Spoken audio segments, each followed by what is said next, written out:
Hello, my name is Alex Heiler, and I am a member of the Dole Institute's Student Advisory Board. Welcome to the Dole Institute of Politics, and thank you for attending tonight's presentation. The Dole Student Advisory Board is composed of KU students committed to the work of the Dole Institute. We attend regular meetings, assist in events just like this, and plan an SAB-sponsored program every semester. Members of the SAB receive great opportunities to network with our special guests. If you are interested and would like to join, please contact the Dole Institute. The Dole Institute would like to hear from you. If you enjoy tonight's program, please let us know by contacting us on Facebook, Twitter, or through our website email. If you prefer to write us a note, there will be a notepad and pens on the table as you exit the building. Your attendance and feedback help shape future programming. Before we begin tonight, I'd like to remind you to please turn off your cell phones. After the interview, there will be some time for audience question and answers. If you have a question, please raise your hand, and a student helper with a microphone will come to you. Please ask just one brief question. And now, I would like to introduce you to the Associate Director for Outreach, Barbara Ballard.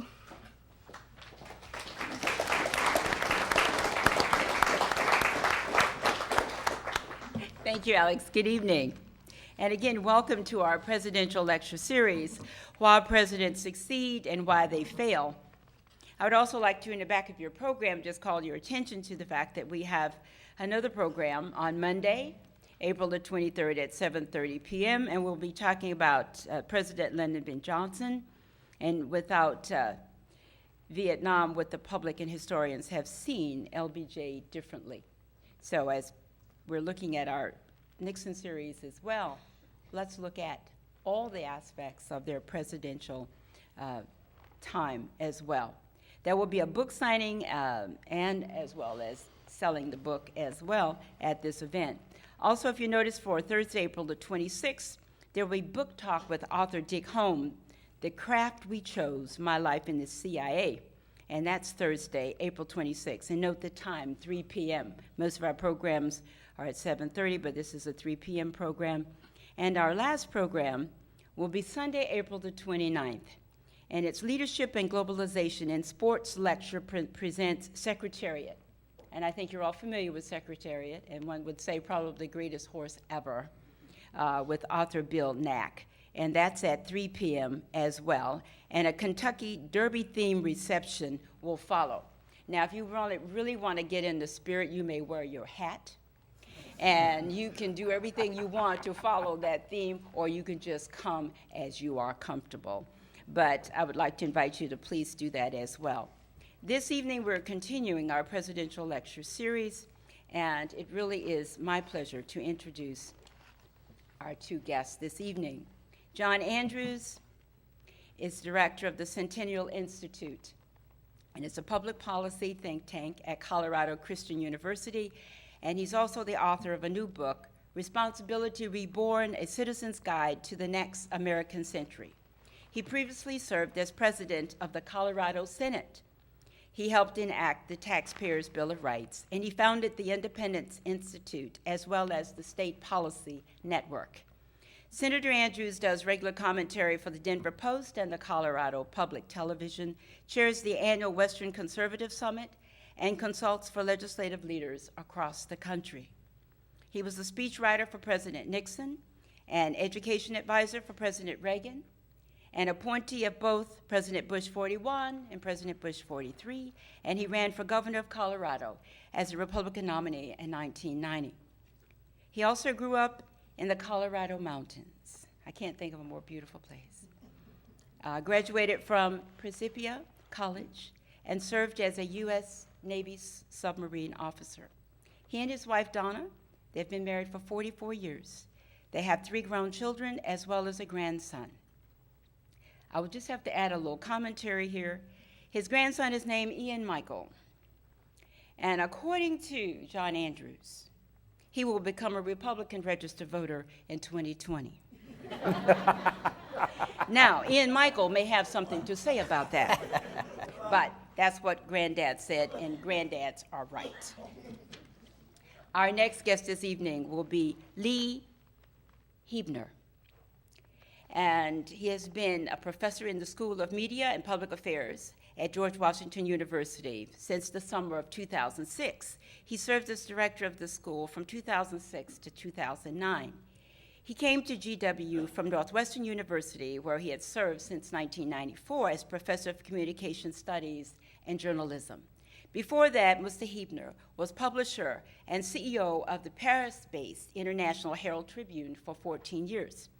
A native of Sheboygan, Wisconsin, Mr. Huebner was an undergraduate at Northwestern University and received his MA and PhD degrees in the field of American and European intellectual history from Harvard University.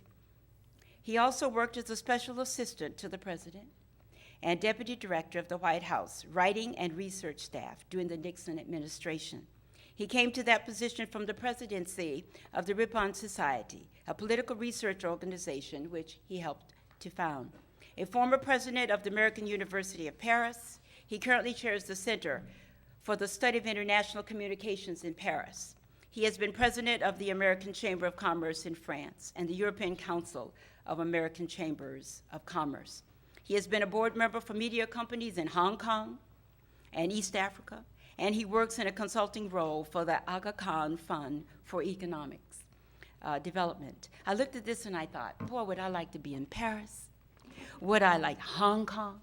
Then I would love to be in East Africa. And I got to thinking, how come you're here this evening? You know? But when I look at this, I'd also say that he's also the chairman of a planning group for a new media and communications school within the Aga Khan University. I think we have two outstanding guests this evening, and with the help of Bill Lacey, director of the Dole Institute of Politics, you will learn more about them. So would you give them a warm Jayhawk welcome?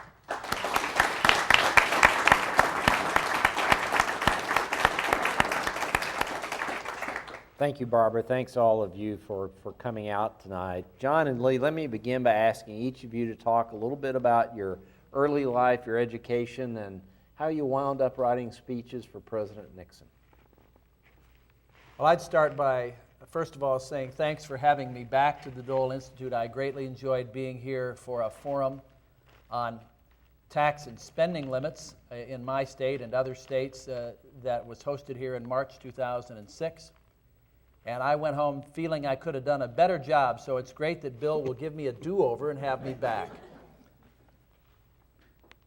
I fell in love with American history and American politics and American government and the founding genius of this special country of ours as a young student in Michigan and then in Missouri. I was growing up in St. Louis, Missouri, and attending a Christian high school.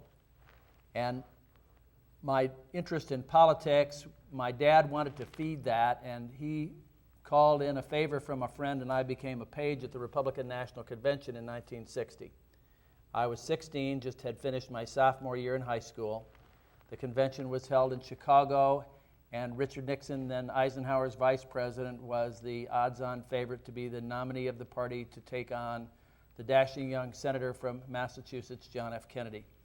And it just absolutely dazzled me to be part of that convention. I was kind of hooked on politics from then on. Ended up doing college, doing some time in the Navy, as you heard, and getting out of the Navy in 1969. Again, my father was a great networker before the term was invented. He had lots of friends that he could prevail on because he was a generous man, and he took back their generosity. And I was looking for newspaper jobs. That's why I enjoyed talking with some of you in the journalism school during the dinner earlier. And my dad offered his personal acquaintance with Nixon's chief domestic policy advisor, John Ehrlichman, as a contact point for me to get my resume in front of newspaper editors around the country. It was not easy to do when you were serving aboard a U.S. Navy vessel in Pearl Harbor, Hawaii. In the middle of the Pacific Ocean, there were no fax machines, no email, no internet. And so I took up the offer and sent this resume to this gentleman, Ehrlichman, whom I only knew through news reports. I had never met him. And he wrote back that he was going to try to get my resume out a little bit, and that, by the way, he had given it to the President's press secretary, Ron Ziegler, who was in need of an aide also. And I thought that was pretty funny, that the President's press secretary would have any reason to ever be interested in someone like myself that he had never met. I took a job with the Kansas City Star nearby here. My wife and our little one-year-old daughter were preparing to move into a home in Kansas City, and I was 2 weeks from starting that job, and the phone rang, and it was the White House press secretary, and Mr. Ziegler wondered if I would be interested in interviewing. I just had to pinch myself. I couldn't believe that this was really happening. But the job came my way, and it was a fascinating year working in the White House press office, and ultimately word reached me that the president's speechwriting director, Raymond Price, was in need of somebody under 30 that could help the president communicate to the younger generation who were vulnerable to the draft, campus demonstrations going on, lots of agitation still from the civil rights movement, the overflow of the 60s, even though the calendar by now said 1970, it was still the 60s.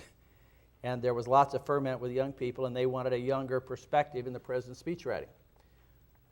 I was asked to find a friend of mine who might want the job, and I tried that out on some friends and nothing clicked, and finally, by default, I became an affirmative action hire. They needed someone under 30.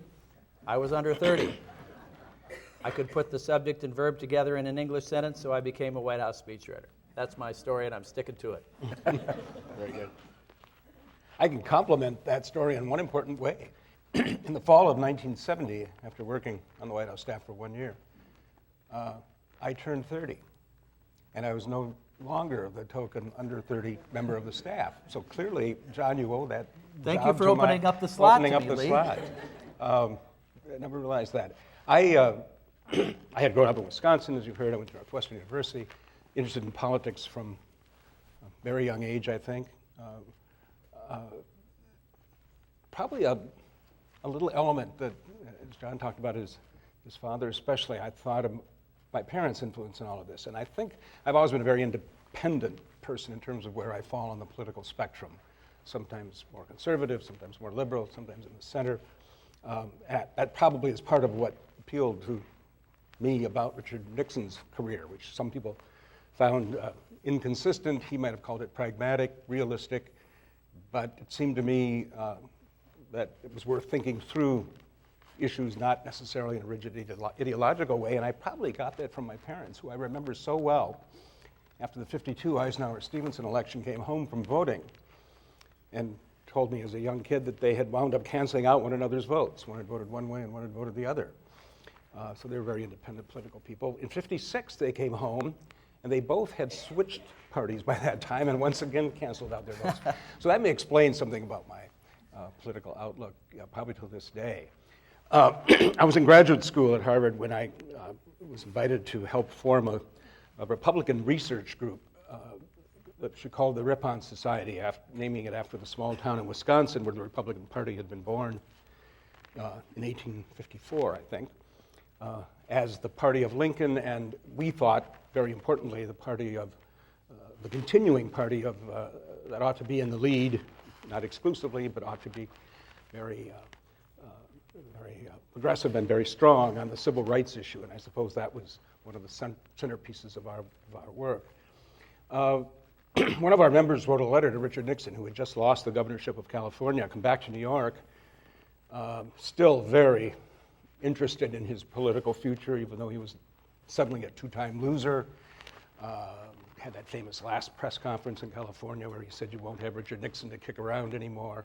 People thought his career was over. As a politician, he joined the New York law firm. We sent him some of the papers we had written and got an immediate response, could we come and visit with him? So about 10 of us, I think, went down to New York.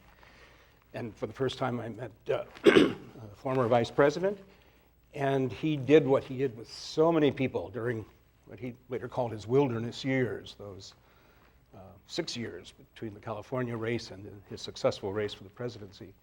He talked about the world scene in this tour d'horizon way, and with this mastery of the detail of each country he talked about. Real, kind of a passion some people had, I think he had it too, for sports. You know about every team and every trade and every player, and you put them all and you see how they're going to do against one another. He had that kind of deep, deep interest in international affairs. I think he always felt more comfortable maybe in the international and realm, and indeed outside the country, than he sometimes did at home, where he could feel a certain awkwardness and insecurity, I think, in some ways. He was a person whose high school counselor probably should not have told him to go into politics, because he always said, an introvert in an extrovert's profession. But on the international scene, he dazzled us that day. And I sent him a couple of other things. He asked me to come and visit with him. He asked me to join him on the '64 campaign. He wasn't running for office in '64. It was the Goldwater year. Republicans were not doing well. He visited 30-some states, campaigning for people at the local level. I think he built up a lot of the credits that he later called on when he was again nominated for the presidency. I mention that largely because it was my first visit, I think, one of my first visits to Kansas, and he came in to campaign for a young congressman, congressional candidate again that year, named Robert Dole. And that's the first time I met Bob Dole, and I must say, I think of that in a special way as I come now to this place. And thank you for your hospitality. It's so great to be back with John Andrews, who we worked closely together for 2 or 3 years some time ago. When Nixon was elected in '68, I actually worked on the campaign and then was invited to join the White House staff, and I guess that catches me up with this story. Gentlemen, in 1969, President Nixon took office in a period of great division in the nation. Kind of set the tone for that and what his first goals and objectives were as president. Why don't you pick that up, Lee? Because Well, I was still wearing a Navy uniform and just watching from a distance. But feeling a great apprehension as to whether this new Republican president could stabilize things. Oh, it was a terribly difficult year, and some of you at least will remember that. Nixon was nominated in the summer. He had a certain lead on Hubert Humphrey, who was the Democratic nominee in the end, after the terrible year of the Tet Offensive and then the King assassination, the Robert Kennedy assassination, the turmoil in the cities and elsewhere, a real low moment in American history, and not an easy time to run for office, much less be elected to the presidency. Plus the sense that our involvement in Vietnam was getting worse all the time. Absolutely. To the point that LBJ quit. Yes, I should have started actually with Johnson's resignation. It was that difficult a time in which to govern. Nixon won with a tiny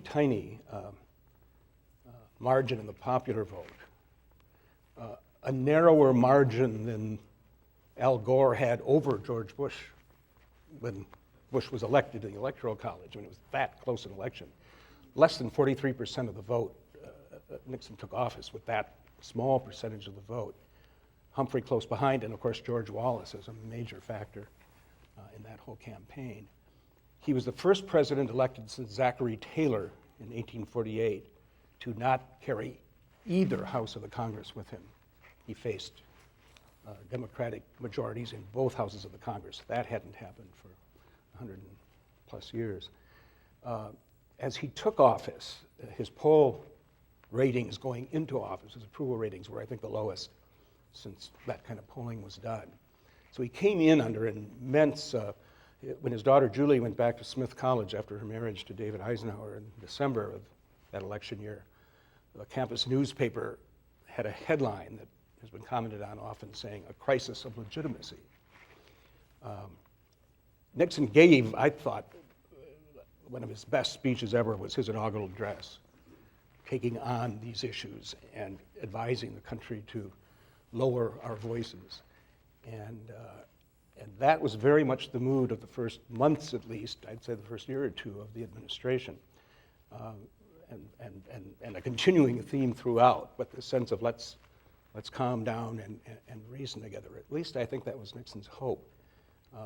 He had that great line in his inaugurally that was from the standpoint of you and me as speechwriters, it's something you try to do as a writer, and that is to capture a word picture and a memorable phrase, and if possible, an image in the mind that goes with it. And he spoke of having seen a little girl with a hand-lettered sign at a campaign stop that said, "Bring us together." You'd like to think that really happened. Huebner probably never put anything in a speech that hadn't really happened. I cannot quite make that claim. I can't either, actually. But in any case, this was on the, I don't mean to trivialize it at all or to step on Lee's account, but just to put a sharper point on it, he used it in his inaugural, that he understood his charge to be to bring together a divided country. Very much And it was the case. tough going because those who needed to be brought together, whether they knew it or not all of them were particularly willing to be reconciled to each other. The bitterness and the polarization over various issues, domestic and foreign, was just too deep. And yet he plowed ahead and he was making headway. Mm-hmm. What would the two of you say were, from your perspective, some of his most important accomplishments? And just take a few minutes going through this and kind of trade this back and forth between each other. You want to take the first stab, John? He, against the odds, he had put the pieces in place for South Vietnam to have a fighting chance, not an assured chance, but a fighting chance to remain a free and relatively democratic, independent nation after United States ground forces would have come home with the threat of United States air power as the proverbial shotgun over the mantelpiece to hold off their adversaries in North Vietnam. And that was a huge accomplishment, albeit that the scandal that ended his presidency in 1974, which we aren't here to talk about tonight, but we have to acknowledge that derailed what would otherwise, I argue, have been a remarkable achievement for the United States to have honored its commitment, whether it was wisely undertaken or not, it's a different matter, but to have honored our commitment to try to see it through for South Vietnam. And even with the fact that South Vietnam then fell, and we all have the awful, indelible mental images of the helicopter rescuing people off the roof of the embassy in April 75, when Ford by then had taken over the presidency from Nixon in August 74.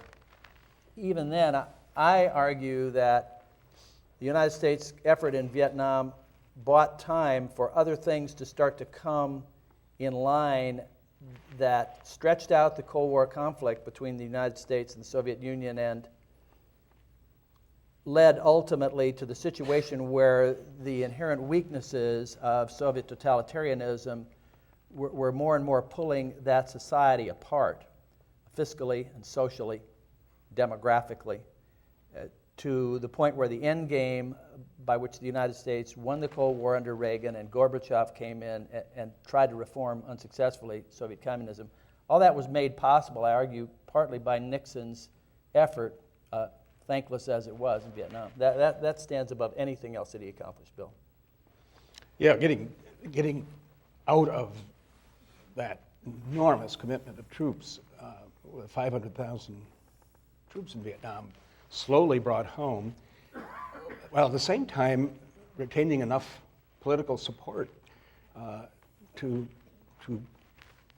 do that at the right pace in a way that didn't scare people to death because we're coming out too fast, and yet kept, for the most part, the anti-war voices from getting too far out of control, because Nixon could say, look, we are getting out, and he did get out. I agree with the analysis. What happened, of course, is that the Congress wouldn't fund the kind of continuing effort of aiding the South Vietnamese, and Ford's hands were tied, I think. And that's one of the consequences of Watergate. Now, who knows how well the South Vietnamese could have done on their own long term, but that surely, one of the questions tonight is Nixon without Watergate, then one has to think of what would have happened in Vietnam. Nixon said toward the end of his life, I'm only going to be remembered for two things, Watergate and China, one bad, one good. Nixon was bitterly realistic about himself and the world, too realistic sometimes, I think, too realistic to the point of being skeptical and even cynical on occasion about the way the world was handling things and responding to him. But in that case, I think maybe that was an overly cynical remark. I think Nixon, despite Watergate, will be remembered for other things, China among them. I'll just quickly say this. I teach this course now at George Washington University about the presidency, and I really focus on Nixon as a case study, and students are very curious about Nixon. They don't really understand. They know that I asked them the first day of class to just write down in 10 words what their impressions of Nixon are. These kids are, 20 years old, so they were born about the time Nixon died, I guess. And the words that appear most often are China and I am not a crook. In quotes, sometimes with a little stick figure drawn next to it. And where do they get their impressions from, I then ask. And a lot of it's just the popular culture. It's Saturday Night Live. It's what they hear from teachers and parents and grandparents, but it's a thin popular image, and they're fascinated to try to, it's a juxtaposition of great accomplishment on something like China and this disastrous residue still of the Watergate memory. How do you reconcile these things? It's a question I keep wrestling with, sometimes by thinking of Nixon almost as two different people. And others who work with us have had a similar analysis. And then I'm going to save this till later, but I really think there's a strong case to be made that without Watergate, his domestic record would be cited more often by people who would never cite Nixon given the Watergate blot, but who might benefit from citing what in some areas were rather innovative domestic proposals. Yeah, what are we to make of Nixon's domestic record? Lee, when you were helping Nixon rebuild politically in '64 and campaigning with him in lots of states, including Kansas, I was a college student at Principia near Alton, Illinois, across the river from St. Louis, and was very agonized throughout that '64 campaign year. Could I be for Goldwater or not? One of the reasons I wasn't sure I wanted to be for Goldwater is that I'd spent the summer touring Europe with two friends, Lee, and the newspaper that you later edited, the Paris International Herald Tribune, was our principal source of news, and they didn't think very highly of Barry Goldwater at all. And I ended up not thinking very highly of him either as a college sophomore, junior, in the fall of '64, and very reluctantly at the final week, I remember putting a little Republican lapel pin on the suit coat that my stiff backward college still required us to wear to class in those days. I was going to be at least a Republican, if not a Goldwater guy. I say all that to sort of set the stage that in the eye of the beholder, whether you think it was a good thing that the gathering tide of Great Society liberalism, which wouldn't have been Kennedy's approach if he had lived, but it definitely was Johnson's approach, and Johnson would have carried it out even further had Johnson's own downfall not occurred prematurely with Vietnam, '68. But arguably, if Humphrey had been elected, Humphrey was, if anything, more of a true New Dealer, a true son of Franklin Roosevelt politically, even than LBJ, certainly on civil rights. And because Johnson had to come reluctantly and somewhat pragmatically to the civil rights positions that he took as Senate leader and later as president. But if you do the counterfactual of Johnson giving way to Humphrey or Johnson governing throughout a second term, Nixon, by managing that narrow victory that Lee described in the three-way election against Wallace and Humphrey in '68, and then Nixon, by managing the foreign affairs side, he was on the defensive in Vietnam, he went brilliantly on the offensive in China, and then back to domestic policy. Nixon cobbled together a centrist, some would say center-left, approach to consolidating the Great Society, but certainly putting the brakes on all of the expansion of government's role in our lives that Johnson and Humphrey would have wanted to see rolling into the '70s. And so I've got conservative friends that were for Goldwater and later for Reagan, as I was, who would say that Nixon was a disappointment because he did not oppose sufficiently the Great Society initiatives. And indeed, Nixon gave us the EPA, Nixon gave us OSHA, Nixon gave us wage and price controls. And so the case can be made from the right that Nixon was a big disappointment. However, I want to suggest that one might also say Nixon did put the brakes on the momentum of the Great Society, and look what he did in 4 years, from a narrow victory with a minority of the people behind him in the popular vote to a smashing popular vote victory in 1972. And again, my conservative friends would say, well, it was built on some policy compromises and trimming and accommodations to the Great Society that they wouldn't particularly have welcomed. But the fact is, even as I argue that the way Nixon got us out of Vietnam ultimately set the stage for us to win the Cold War a decade and a half later, one can argue that what Nixon did on domestic policy, putting the brakes on the momentum of liberalism and expansion of government, set the stage in some ways for what Reagan later did in the 80s domestically. I think you can argue that very well, and I would just add, I think Nixon's perspective on this, Goldwater always had the phrase, a choice, not an echo, and Nixon was accused of echoing too much liberal democratic policies that had been in place. Nixon would argue that it was a different kind of, it wasn't an echo, but it was a different kind of choice. Not putting the brakes on, yes, but also much more emphasis on incentives to the private sector to do things rather than government programs. Much more emphasis on marketplace-oriented approaches. More emphasis on effective management and especially on decentralization. One of Nixon's centerpiece programs was revenue sharing, which did send federal money out to try to accomplish good things, but gave that money without strings attached to the state and local governments and helped revive state and local government in many ways during that period. So I think it was an effort to find a new approach. I think Nixon often complained, as we've exchanged notes earlier, that somehow his writers weren't giving the sense of coherence to all these things he was doing that might have helped sell them more effectively. And I think we tried, and we kept coming up with phrases like the new federalism or the new American Revolution, or what were some of the others. But it wasn't really a packaging question. It was the difficulty always, I think, of trying to get people excited about what is essentially a pragmatic or moderate approach to problems. John mentioned, what were the three things you mentioned that conservatives are kind of uncomfortable with? Well, I mentioned EPA, OSHA, wage and price control is probably the most objectionable to a lot of us. And that didn't work very well. I woke up that morning and I was not sure I was working for the right president. Wage and price controls was an extreme example, I think, and I think Nixon would have said it was one of his big mistakes.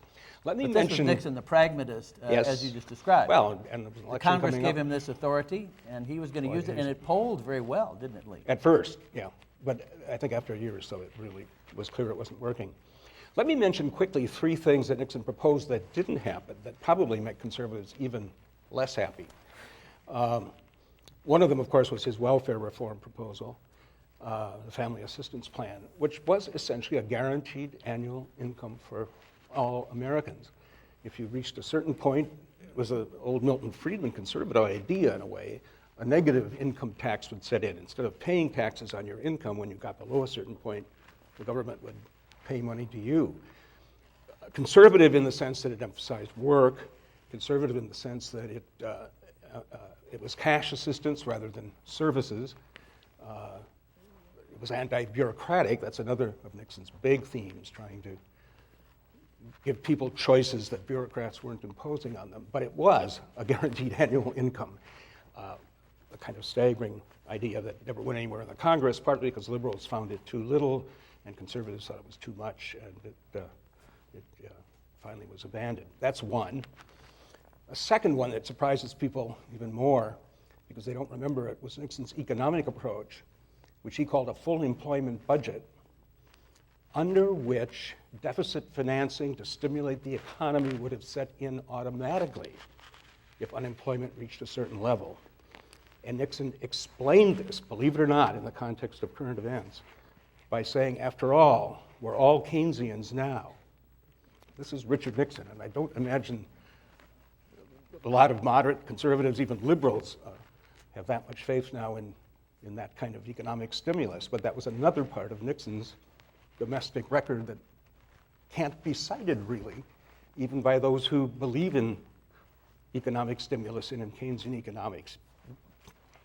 I think it would be useful to cite Nixon on that point, but it's not done, I think, partly because of Watergate. The third thing was Nixon's health care plan.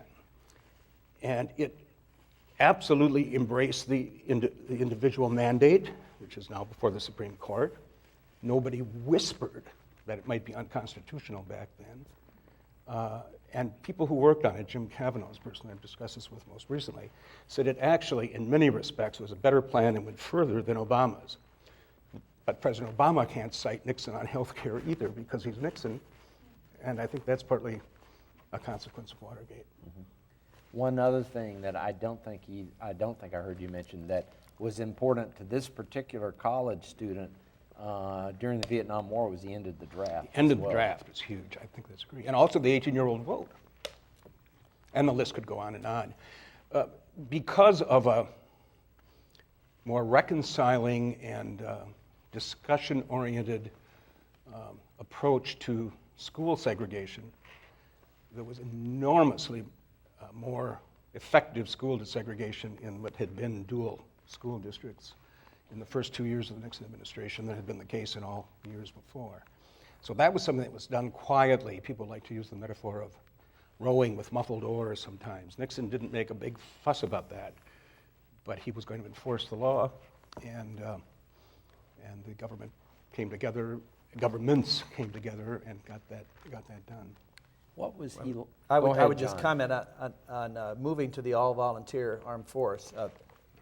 That was politically popular, of course, but lots of the best minds did not think that America's military preeminence in the world could be sustained without conscription, compulsory military service and training, and it has worked out very, very well over the course of 4 decades, and the overall record of America's armed forces, again, setting aside whether one agrees with a particular military commitment that presidents or Congresses have made, the armed forces have performed magnificently, even as Nixon's study group that recommended the all-volunteer armed force predicted would occur given time for this thing. And so this is an enduring positive legacy, and those of us who take the yardstick of preserving our freedom and minimizing government encroachment upon our liberties, take it seriously as a measurement of whether someone is governing well and succeeding politically. This is greatly to Nixon's credit, because to have done away with the draft and yet be able to maintain America's military strength. And in the house of Bob Dole, war hero, we ought to remember how much that meant to Dole personally. It's a great achievement, a great legacy of Nixon.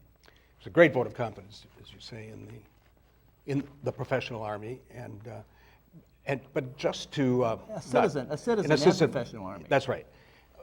There is criticism from the left. You quote your conservative friends. I'll cite liberal friends who say that Iraq would not have happened or been prolonged if there had been a draft, because it would have affected many more people more directly. And that's a kind of second thought about an all-volunteer, non-draft approach. I still would totally embrace the notion of volunteerism and oppose conscription, but there is that point made. And at the risk of wandering far afield, yes.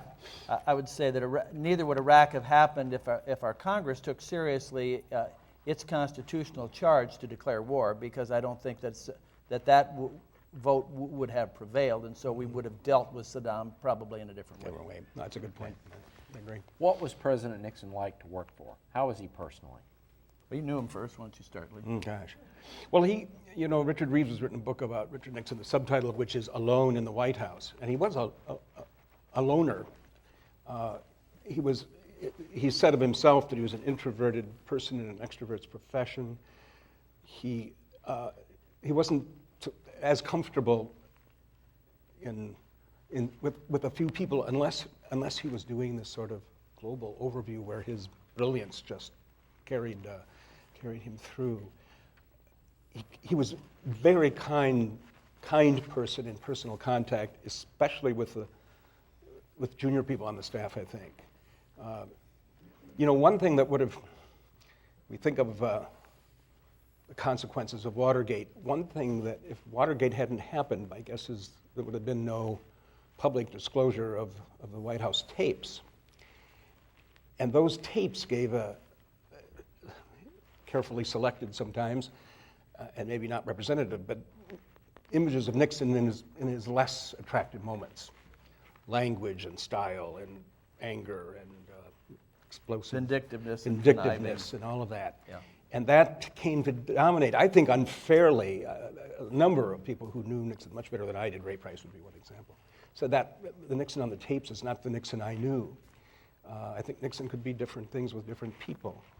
And as a junior staff member, whenever I saw him, he would go out of his way to be very concerned and I think genuinely could see what it was like to be a junior person in a place like the White House. So that's just a quick comment. I probably could illustrate that. But John, A terrifically keen mind, Bill. An unrelenting work ethic. oh gosh, yes. They used to say at Duke Law that Nixon was consistently at the top of his class, not just because of intellect, he had that, but they called him iron bottom. He could sit in the library or sit in class and sit at his work longer than anybody. And you could still see it by the way he applied himself to the job of being president. And so the contact that we would have with him as speechwriters, and generationally, this man was our parents' age, in my case, a little older than my parents, and I'm just a whippersnapper. I'm a kid in my late 20s, and I learned to do my job capably and to make a contribution, but he needn't take notice of me with the kindness and courtesy that he unfailingly did whenever there was an interaction that I was called to his office or I had to accompany him somewhere in the course of my duties as a junior member of the writing staff. But Lee and I were laughing about an assignment that I was given when I first got there in early '71, having worked for the press secretary for the previous year. The press office is a wonderful crossroads at which to work in any White House because by definition, this is where all the different streams of what the administration is doing flow together to be commented upon by the president's press secretary to the National Press Corps, or in some cases by the president himself in the White House press room or elsewhere in the White House. So I had this run-up of getting a feel for the way the White House worked and the personalities on the staff. I get to the writing shop, and Nixon sent word through Haldeman, his chief of staff, that he thought that if vignettes and personal anecdotes and little moments of his softer, more human side were gathered and then fed out to friendly reporters and columnists and broadcasters, that it would help his overall PR effort to lead the country. So I was appointed the official anecdotalist. I think this word was made up in my honor. I was the anecdotalist, and it was my job to hang around the edges of little gatherings and collect evidences of Nixon going out of his way to be kind to people, Nixon's sense of humor, Nixon's self-deprecation, his ability not to take himself too seriously. So you can imagine that for me it was just a pinch yourself kind of a window onto an intimate side of history unfolding around the President of the United States, and it gave me this overall positive feeling that I have about the man.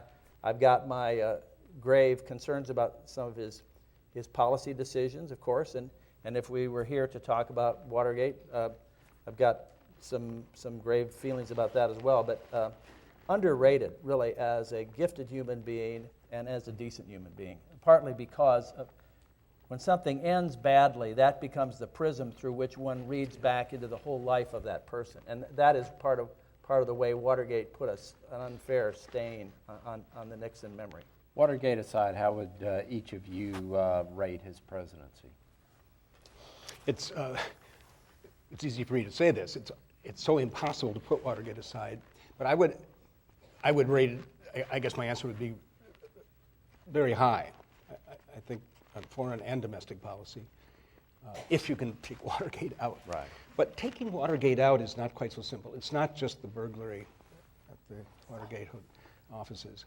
It was a whole series of impulses within the administration, some kind of, what's the word we use sometimes, overzealous, over the top, sometimes we'll say half crazy people who felt they could not only cut corners but could really, that the ends were so great that they justified the means. And there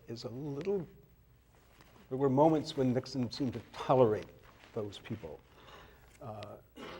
Some of us it was a common phrase to talk about Nixon's dark side and his brighter side, and there were people who took advantage of his darker side. People like Bob Haldeman and John Ehrlichman, who finally were forced out of office, I think helped in the end serve the country very well in many situations, and they both talk in their memoirs about times when Nixon would say some wild thing like, gosh, those people from the Brookings Institution ought to bomb the place. And of course they would ignore that, and Nixon didn't, without saying that he didn't mean that. But Ehrlichman says some of his colleagues would hear that and go out and buy a load of dynamite. And I think that happened, and it was part of the administration.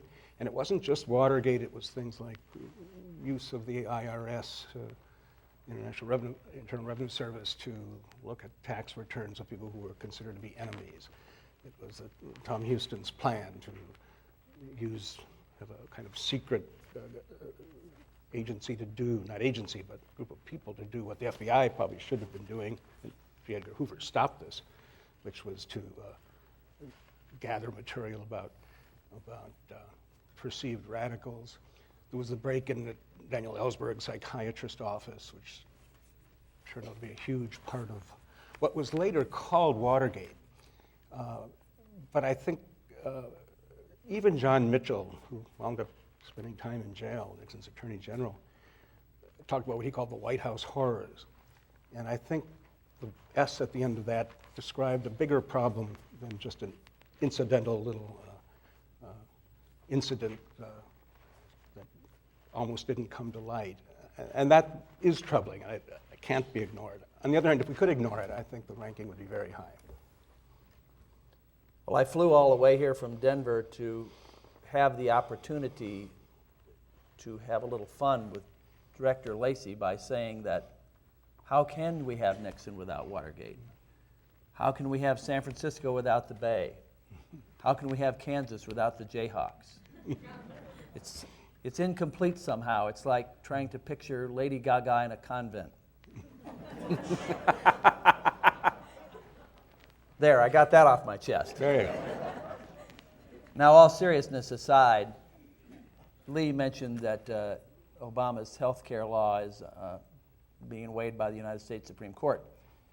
And so we have all had occasion to familiarize ourselves, and if not necessarily familiar, at least have it hit the ear with familiarity, the Interstate Commerce Clause of the Constitution, or the Necessary and Proper Clause of the Constitution. We don't often hear about the Take Care Clause of the Constitution, however, or the Faithfully Executed Clause of the Constitution.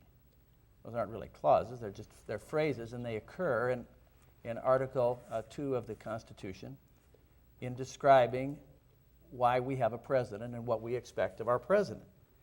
He shall take care that the laws be faithfully executed. I forgot this part, but here's what's next. And shall commission all the officers of the United States. I noticed on your office wall, Bill, something that I have hanging in my study at home, which is a commission from the President of the United States. You probably have one or two of those. Yes, I noticed Bill's today as we left the office. I've also got a commission signed by Lyndon B. Johnson declaring me an ensign in the United States Navy. So to pick up for a moment, without digressing into the Watergate and White House horrors, did Nixon take care that the laws were faithfully executed? You have to rate him pretty badly there. And in the commissioning of the officers of the United States, did he employ some people, perhaps ill-chosen, and then fail to supervise them as they needed to be supervised so that their deficiencies or more extreme impulses would be set aside and he could make good instruments of them for policy? He flunked that, you'd have to say. But I've also tried to make the case, and I'm thinking out loud with you friends tonight because I came here perhaps prepared to grade Nixon a little lower than I'm going to grade him now. If you think about how he played the hand of cards that he was dealt, and we've talked about what 68 and the 60s were like. We've talked about what he inherited as he took office in 69. We could paint in some more of the really scary, is that too strong a word? Troubling moments. Marches on Washington, tear gas floating through the air with the cherry blossoms in Washington in the spring of 70. Buses ringing the White House in order that demonstrators could not get up close to the White House fence and create a security risk to the president. Who thought of putting the buses around the White House? A young lawyer that worked for Ehrlichman named Egil Krogh. He went by Bud Krogh, K-R-O-G-H. That was something good that Egil Krogh did. Oh, for sure. Who headed the White House Plumbers Unit, which was the shirt-tail, unlawful, unauthorized, amateur detective and direct action unit to try to deal with the release of the Pentagon Papers and to track down Daniel Ellsberg? Well, that was Egil Krogh. He was a commissioned officer of the President of the United States who had a good idea about security against Vietnam demonstrations and a bad idea about how to, and it wasn't his idea, it was the President's orders. Krogh, this is a dear friend of mine. Krogh, find out why Ellsberg leaked those papers and what else he might leak, because this could jeopardize, I'm paraphrasing, but this is what Nixon says to Krogh. How old is Krogh? 30 or something, 32? He's wet behind the ears. Here's the commander-in-chief of the United States and the leader of the most powerful nation in the world saying, stop those leaks because it could jeopardize not just the war effort in Vietnam, but our whole relationship to try to forge this generation of peace that Nixon liked to talk about with the Soviet Union. I talked about how he played his cards on domestic policy. He inherited this momentum of the Great Society. I've got conservative friends who are unhappy that he didn't just somehow reverse it. Try reversing the ocean liner. You don't. Especially when both houses of Congress are controlled. You turn it very slowly. He tried to take the Senate in 70. You were on the campaign trail with him. I was. And the demonstrations out there were some ugly incidents. There was a lot of hate against the President of the United States. There was a poisonous atmosphere in American politics in those years of the late 60s, early 70s, that our political opponents weren't just our opponents, they were our enemies. And should Nixon have compiled or even listened to aides who wanted to compile an enemies list on official White House letterhead? God, no. But was he the first one to treat the other side as the enemy? Absolutely he wasn't. It was a syndrome. This was something that the country was caught up in. Overall, I learned to carry this Constitution around. Representative Barbara Ballard, I bet you and your Kansas legislative colleagues do the same thing. I carry this Constitution in my pocket when I was a state senator, and I've gotten in the habit. It's with me all the time. This is my yardstick for how well a president does or Congress does. And constitutional government in the United States came out of a little wobbly out of the Nixon years, leaving Watergate aside, because some of what he did economically, some of what he did to expand government that he didn't have to do, like EPA. There's other ways to deal with federal environmental concerns into the states besides the EPA. Some of what he did actually took us in the wrong direction according to this Constitution that he swore an oath to.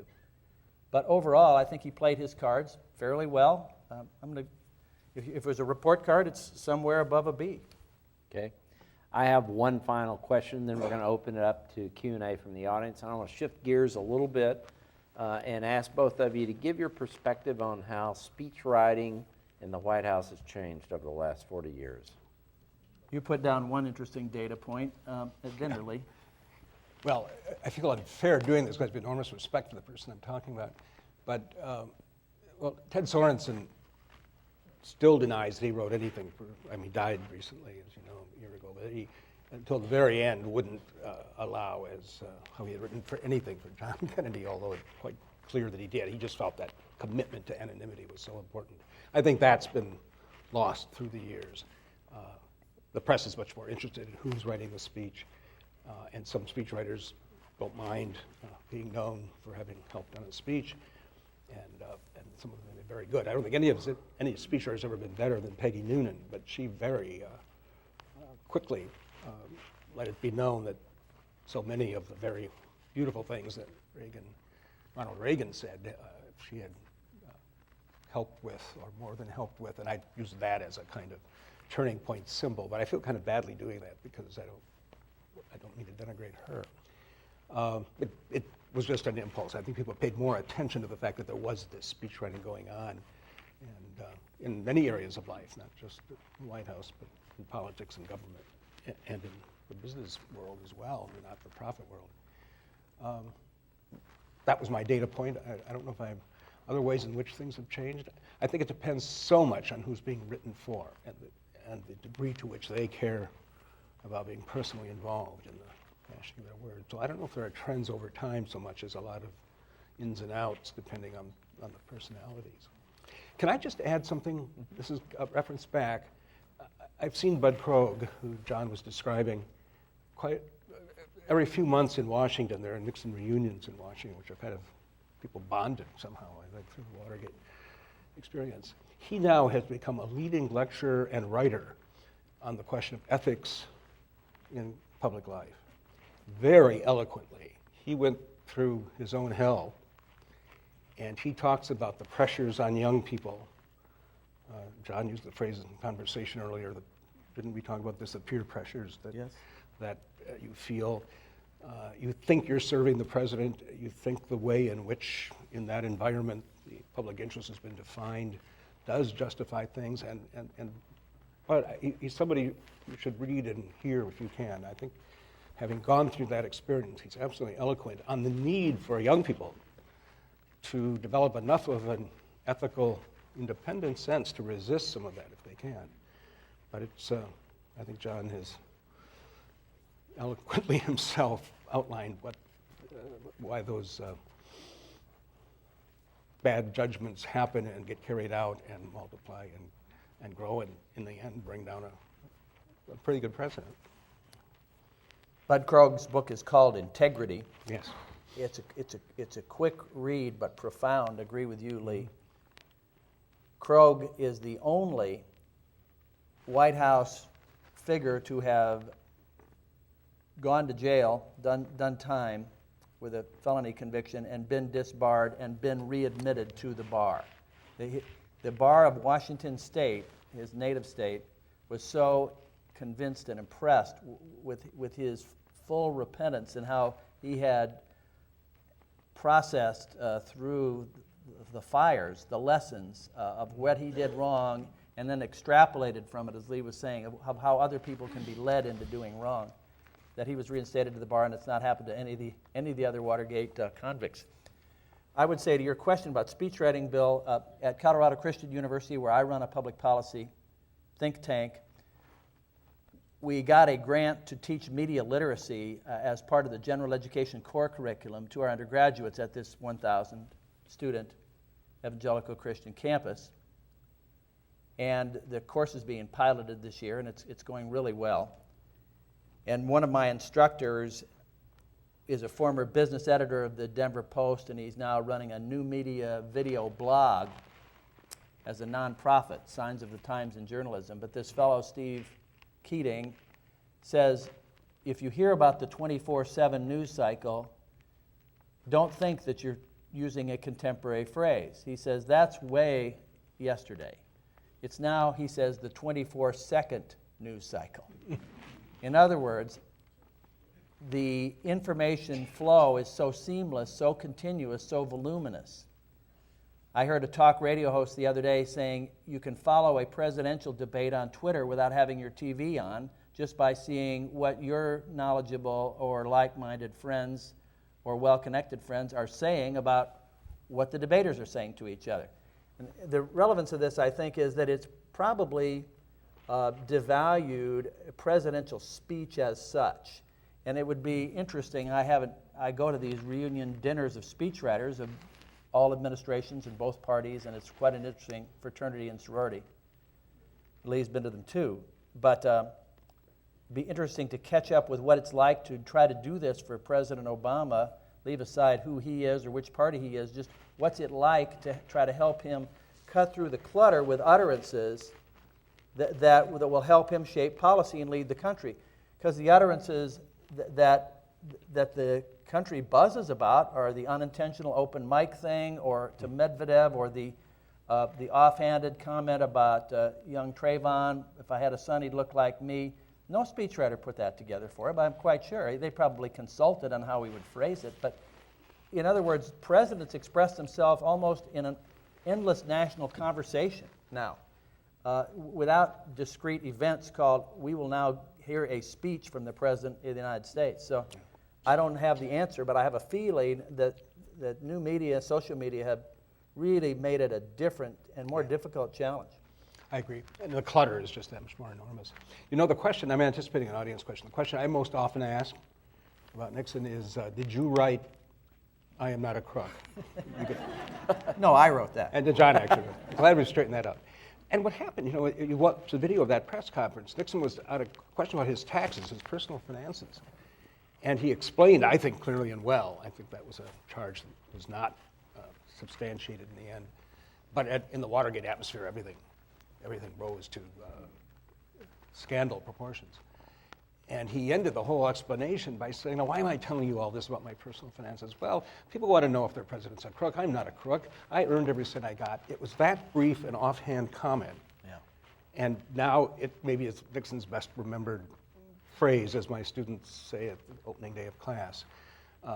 So I'm just illustrating your point with a Nixon example. Even then, it was the unscripted that became the unforgettable in history. Well put. You and I have contributed plenty of forgettable lines, haven't we? Okay, we're going to open it up to your John. questions and answers. We have two students with microphones. Please wait for one of them to find you, and then you can ask your question. Kristen, you going to start? Given what you've said about his progressive domestic, some of the elements of his domestic agenda, how do you think he would embrace the Tea Party and vice versa? Golly, I never really thought about that. Have you, Lee? No, not really. I think the political, if he was still an active politician, he would have tried to find a way to not offend that side of the spectrum. He always said, this is very pragmatic, you move right to get the nomination and left to win the election. I think that's changed. A lot of people now who think you move right to get the nomination and you stay there to maximize the turnout of your base. So I think it would depend on the stage in the political cycle that Nixon was at. I think he would think of his own political self-interest, surely. I don't think he would needlessly take on a group that seemed to be saying something that was as resonant as the Tea Party at least seemed to. I don't think he would agree. He would agree with the instinct that government is too big and needs to. He would agree with the general propositions, but then a lot of people do that who don't necessarily embrace Tea Party positions.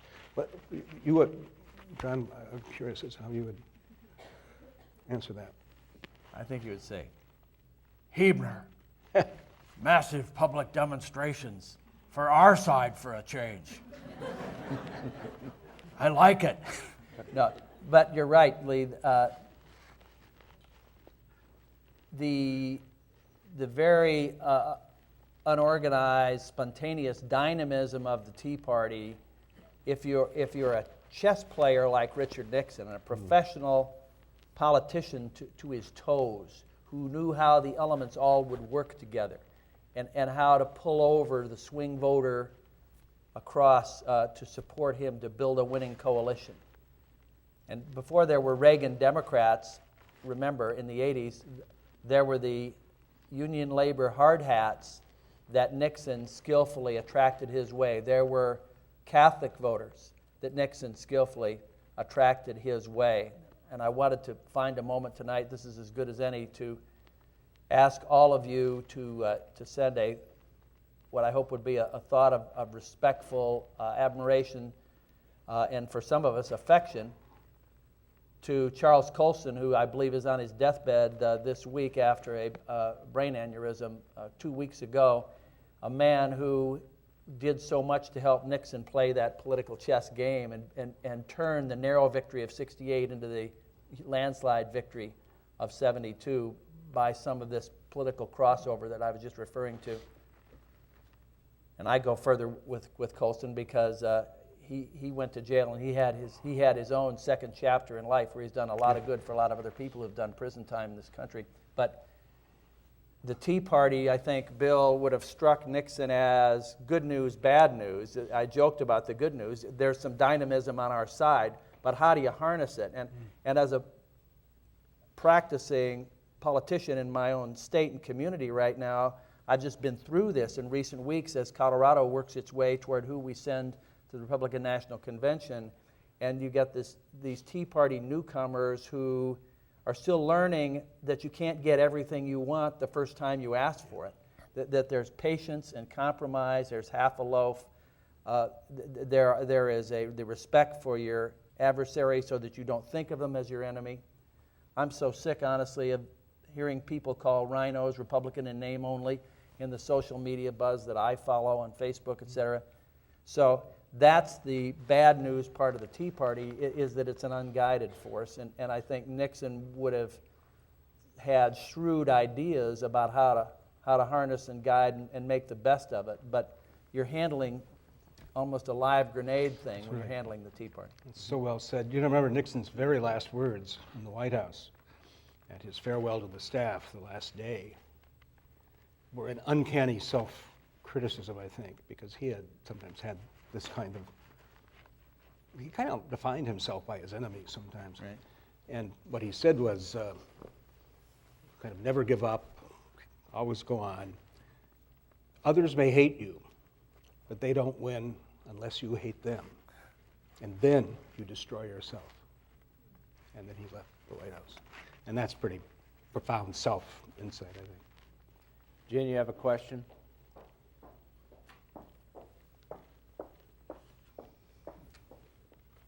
If you think of the last several administrations as successful or unsuccessful, how would you describe the problems that a good administrator has in that kind of a situation? Is it a case of the luck of the draw as to what a president inherits that determines the success of his administration? Would you buy that theory? That the success, despite all the power the president has, I have the hypothesis that it's the luck of the draw. I don't think completely, but John used the metaphor, it's the cards you're dealt that you then have to play. So I suppose it'd be the same answer if you're playing, as Nixon did, he financed his political campaign in his first run for office on his poker winnings in the South Pacific. But my question would be a mixed answer. Sir, if Warren Harding and his successor after Harding died, Calvin Coolidge, serving from 21 to 29, had served a decade later, they would have either been remembered as awful failures or perhaps heroes, as many remember Roosevelt being. So I take your point. The 20s were an easier time to be president than the 30s. I would submit to you that Nixon was president at a more difficult time than Bill Clinton. Now, Clinton was and is a very gifted politician and a larger-than-life figure, like him or not, and he he got there and beat the odds. He beat an incumbent president. But I think you have an interesting point there that there are periods in history when the waters are a little smoother, and then there are periods when it's very turbulent. And Nixon was in a very, very turbulent time, and we have to, I hope Lee and I have each done what we can to impress on you our conviction. You got to make allowances for that when you evaluate how well he did, either domestically or in the foreign side. And even in the scandal that destroyed him, you have to get the context of just how volatile it was. That's why there was a plumbers unit that became the Watergate break-in team. Kristen?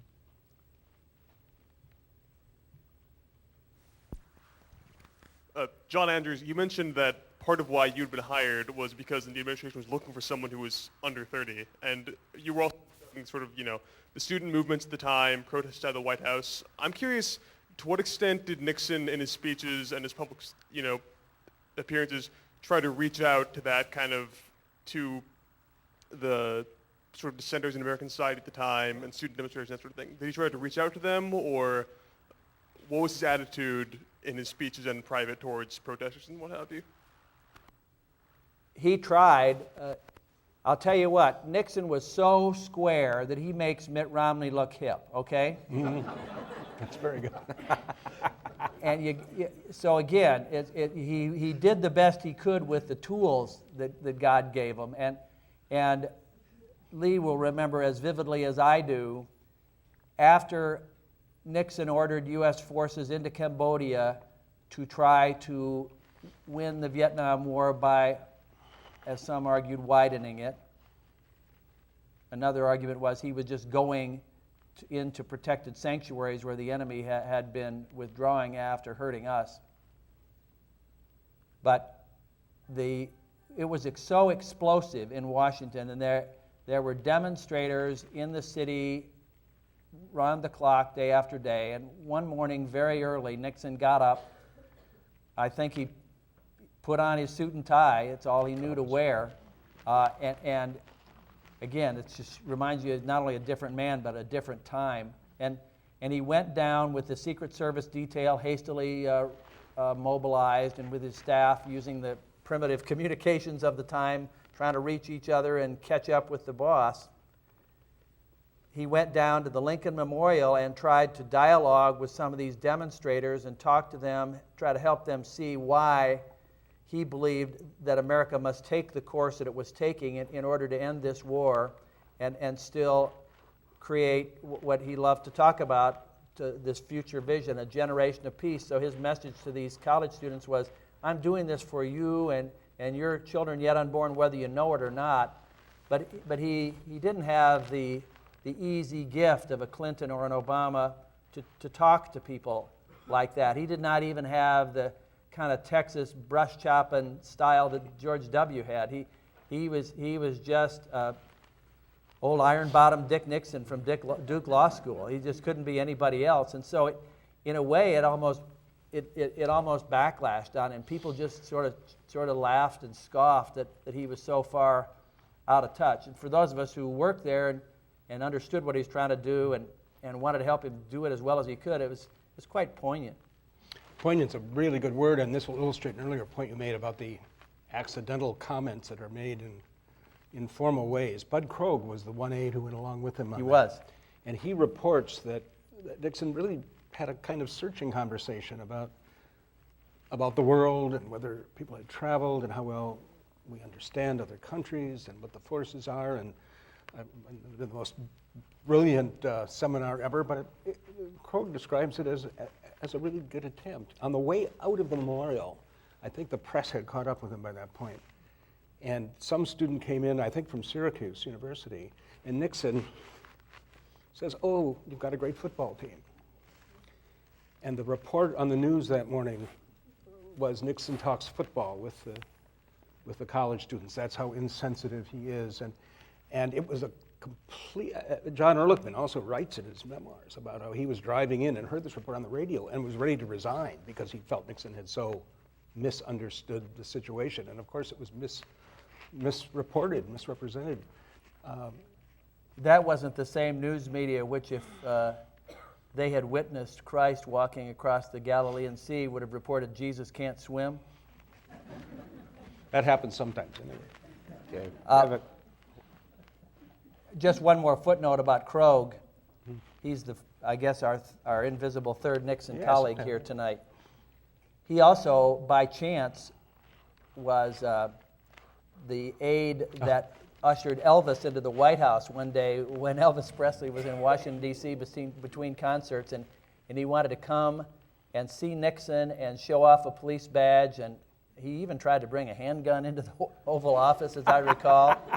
And then he, again, 40 years is a long time. Nobody hugged then, but Elvis gives Nixon this hug, and Nixon stood there like a tree trunk, absolutely immobile. I've seen a picture of that. I don't think the picture was really, maybe I've just got a mental picture of it because Krogh, among other things, is a funny guy, and he tells the funniest stories about the day Elvis came to see Nixon. In fact, he wrote a little book about that, too. If you want a lighter read, pick up The Day Elvis Met Nixon by Bud Krogh. I think it's still the largest selling photo in any of the presidential library gift shops. Elvis and Nixon. I'm almost sure I remember that. Right. Well, we had a matching jumpsuit for Nixon to wear that day, and he just wouldn't put it on. Okay, we have time for 2 more questions. Can you gentlemen expand on Nixon's China initiative, especially what his motivation was, and what would Nixon think if he were alive, what has happened with China? Yeah, we haven't done much with that tonight. No. Lee, why don't you start on that? Well, I mean, I think it was maybe the biggest. Nixon called it at the time with typical effort to spin this in the best possible way, even as he wanted to spin his offhand comments that you eavesdropped on. There was always this. He wasn't a spontaneous person, and so he felt he had to build in a system, a contrivance sometimes to get the word out. But Nixon called that the week that changed the world, and I think that's one time when he didn't overstate the case. It was a history-changing moment. Might have happened anyway in time, but then when things happen is also important. It wasn't something it was not Henry Kissinger's doing. It was Nixon's doing. Kissinger acknowledges that. There's a temptation for a lot of people to want to say, well, some of the more visionary things Nixon did must have been somebody else doing them just because they misjudged Nixon. But Nixon had for some time, most famously in an article he had written a couple of years before he became president, but even in earlier speeches, one can trace the sense that just as an ultimate pragmatic realist, you couldn't write off a quarter of the world's population.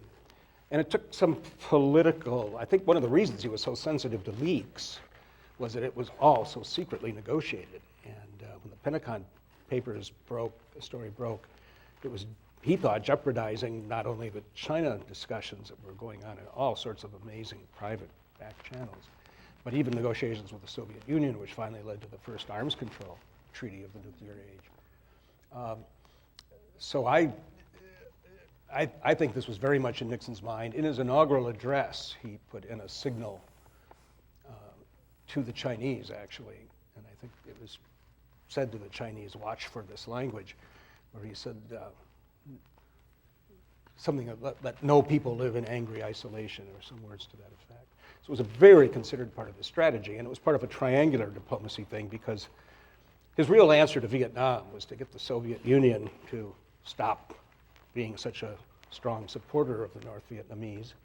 How do you get traction with the Soviet Union? Well, you create an awareness that the U.S. can also deal with China, and the Soviet Union and China. Nixon could see that while they were both communist states, they were not close allies.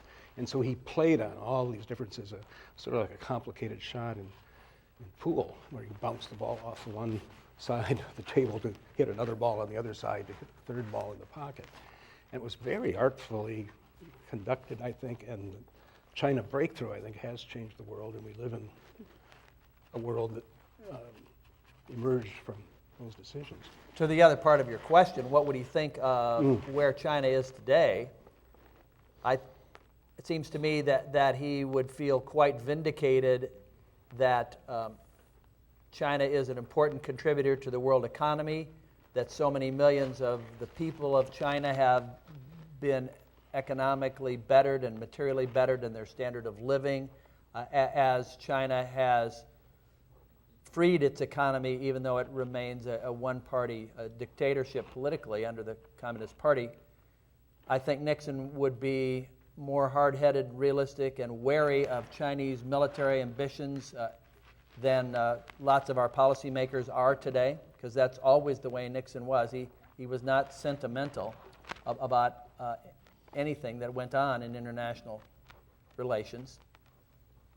I think that, and it's hindsight is always better, but I think that we gave away too much in the Shanghai Communique, which was the official diplomatic paper signed by the two countries after Nixon and Kissinger left the Beijing summit in February '72. Specifically, I think we had all kinds of leverage then, and we need not have cut loose our allies in Taiwan and withdrawn diplomatic recognition from them as we did, and yank away their UN seat to give to mainland China as we did. But again, this is all hindsight. We have time for one last question. Since we are in the Dole Institute, excuse me, I need to ask, to what extent Nixon acted to remove Senator Dole from the chairmanship of the RNC after the '72 election? I have no idea. I would have to research that. It's a very interesting question. I remember my admiration for Bob Dole's leadership as we saw it expressed with a new dynamism and a new combative spirit from the Republican National Committee after he became chairman. In the White House, inevitably you're serving the president of all the people, but you also have your party allegiance that got the president elected there, and you got your rooting interest that you want your side and its beliefs to prevail. And a lot of us were heartened with the fighting, spirited jolt of energy, putting us on offense for what we believed in as Republicans and as the party of the center-right that we saw under Dole. I had occasion to know George H.W. Bush when he was Republican National Chairman after Dole. It played into my decision as to whether I could stick in my job at the White House as I became more and more demoralized over Watergate. But I do not honestly remember the changeover. Of course, we have to remember that Nixon wanted everyone's resignation after the '72 election victory. And he quoted the British Prime Minister Benjamin Disraeli about how an individual can become a spent volcano.